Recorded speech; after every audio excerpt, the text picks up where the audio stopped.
Gracias, Nicolás, y sus contenidos circulando allí libremente por Internet. Y escuchen, la UNESCO está alertando que el 62% de los influencers, imagínense, 6 de cada 10 de estos influencers, no verifican nada antes de compartir, Kelly. Sí, imagínese eso, imagínese eso de verdad.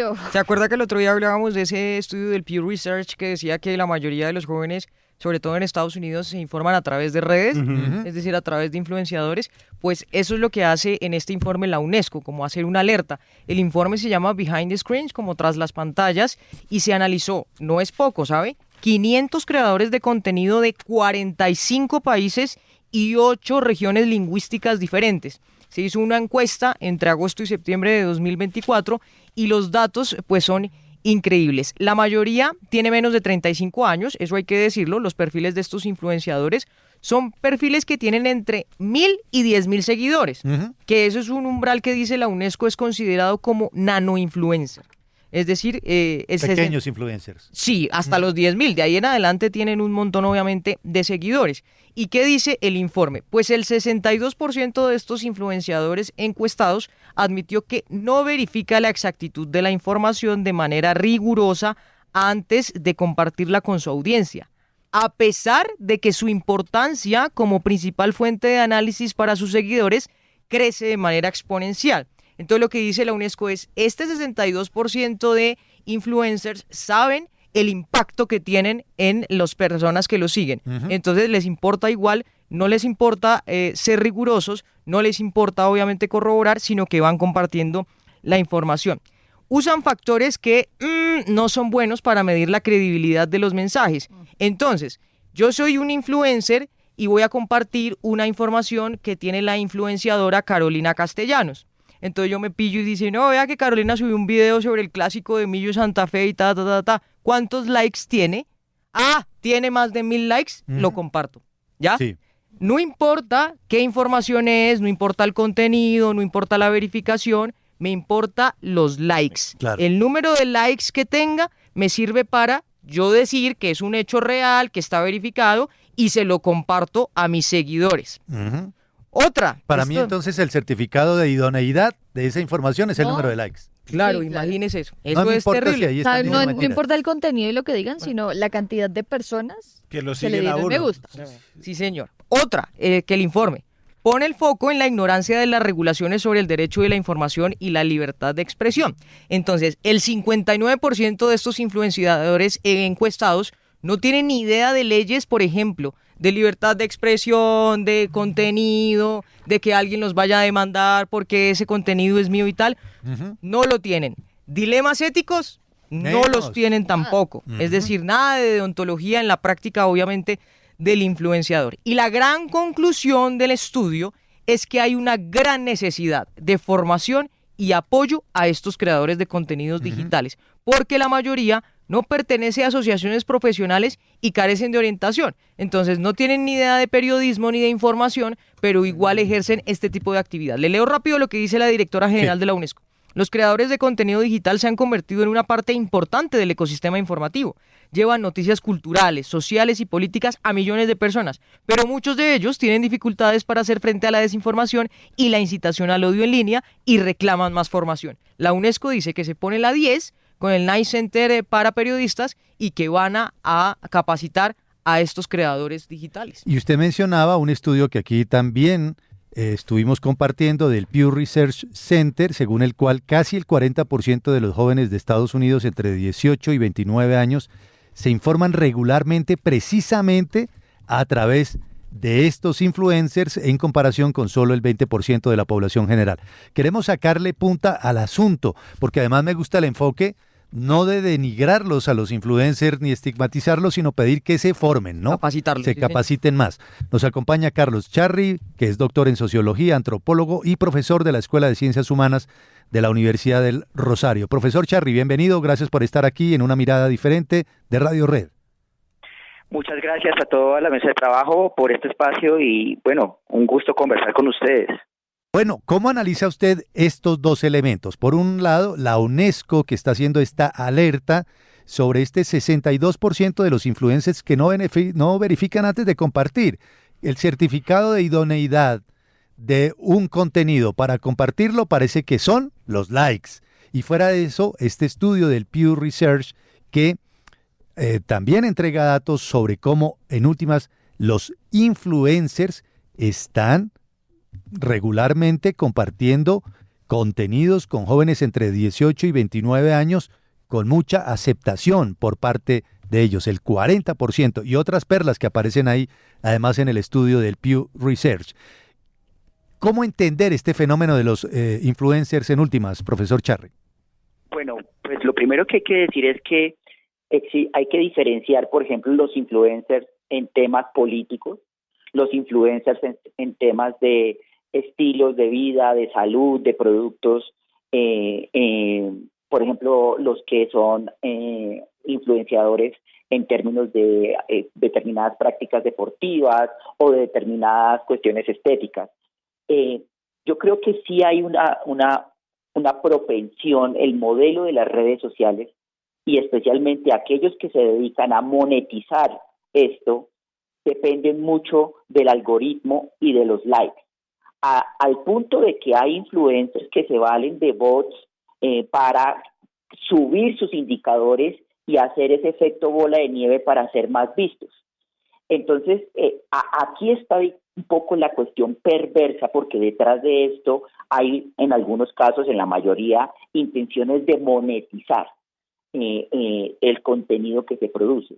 Por otra parte, en el caso colombiano y latinoamericano, digamos, los consumos culturales asociados a las redes sociales son un tanto distintos de lo que ocurre en Estados Unidos o en Europa, lo que se llama coloquialmente el primer mundo. No estamos tan conectados, el papel de la televisión sigue siendo muy importante, el 95% de los hogares en promedio en Colombia tiene acceso a la televisión, frente a el acceso permanente y fluido al Internet cae al 47%. No todos los hogares tenemos acceso permanente y fluido a Internet. Lo mismo pasa con los datos de celular. Si bien hay incluso más líneas de celular y más dispositivos que ciudadanos en Colombia, no todos los ciudadanos tienen acceso permanente y fluido a los datos, a lo que se llama la conectividad permanente a través del celular. Nosotros recientemente en la Universidad del Rosario, el día de ayer, presentamos los resultados de una encuesta que ya llevamos 5 años haciendo las 10 mediciones, o sea, una medición por semestre. Ya llevamos más de 20,000 jóvenes encuestados, y quiero comentarles algo. Los influenciadores digitales tienen peor percepción que los partidos políticos. El 78% de los jóvenes en Colombia desconfía del contenido de los influenciadores digitales. ¿El qué? ¿Me repite la cifra, profe? Altísimo. 78%. ¿De los jóvenes desconfía de los influencers? Exactamente. Y tengo más datos, pero... Carlos, le iba a decir ahí, qué pena. Es decir, hay una gran diferencia entre el consumo de noticias en Estados Unidos, digamos, y eso que ustedes están viendo con ese estudio de la Universidad del Rosario en América Latina, ¿no? Porque es muy interesante eso que usted nos dice de la tele. ¿Cómo es posible que, a pesar de todas esas plataformas que hay, en la región sigue siendo muy importante la televisión, por ejemplo? Es decir, ¿qué papel juegan esas plataformas, Carlos, como X, que es manejada por alguien que tiene sus intereses, como las otras, como Facebook, como Meta? ¿Qué papel tienen esas plataformas, por ejemplo, aquí en la región? Pues en otros estudios hemos visto, por ejemplo, que apenas 1.3 millones de colombianos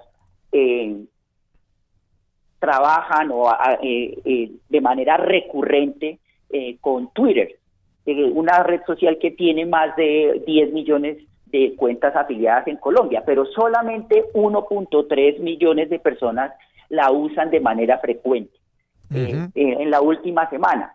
Y así podemos ver, lo mismo pasa más o menos el porcentaje varía entre el 23 al 30% de usuarios de las redes sociales, de las principales redes sociales, son en realidad usuarios frecuentes. Esto, como les decía, obedece a una cuestión de acceso al Internet, pero también de prácticas culturales. La televisión y la radio tienen mucha penetración, es decir, los colombianos e incluso los colombianos jóvenes confían todavía en los medios de comunicación, no tanto en las redes sociales. Bien interesante ese aspecto, porque podemos empaquetar todo lo que hemos estado conversando a partir de la alerta de la UNESCO sobre los influencers y lo que ustedes han podido encontrar también por su parte desde las investigaciones que están realizando en la Universidad del Rosario, ¿verdad? A pesar de todos los cuestionamientos, de todas maneras, los jóvenes parece que están haciendo aquí en Colombia, según ese estudio, una reflexión sobre lo que realmente significan los influencers para la toma de sus decisiones. ¿Podría interpretarse así? Cuando el 78% desconfía de los influencers. Exactamente. Yo creo que esto es diferenciado en términos, digamos, de qué tipo de contenido se produce. En Colombia vimos influencers que utilizaron las redes sociales para escalar en el mundo político y hoy en día son senadores de la República. Y eso, de alguna manera, en los jóvenes generó una especie de antecedente de decir, bueno, esta gente en realidad no está aquí solamente para informar, sino que tiene un marcado interés político. Claro. Claro. Vimos a otros influencers adscribirse y de manera abierta ser activistas en campañas políticas. Entonces, el tránsito de algunos influencers rápidamente a la política ha hecho que de pronto la mayoría de los jóvenes considere que no son comunicadores legítimos, sino que tienen, digamos, intereses por debajo de la mesa. Esto no se ve de igual manera en los Estados Unidos. En los Estados Unidos, fíjense ustedes, el presidente electo es una persona que viene del mundo del campo de los negocios, pero también del entretenimiento. Claro. Y, por ejemplo, está postulando a una persona que participó en medios de manera activa, a un presentador de noticias como su secretario de defensa y cosas así. Entonces, no son personas que vienen desde abajo, por decirlo así, desde estas formas de comunicación alternativa, sino que hacen parte de los grandes medios. En el caso colombiano, uno ve que las trayectorias de los influencers a la política han sido mucho más directas. En otras regiones del mundo no es tan fácil acceder a hacer ese salto. Ahora, profesor Carlos Charri, vamos a un punto, al meollo del asunto, es decir, al centro del asunto, al corazón del asunto.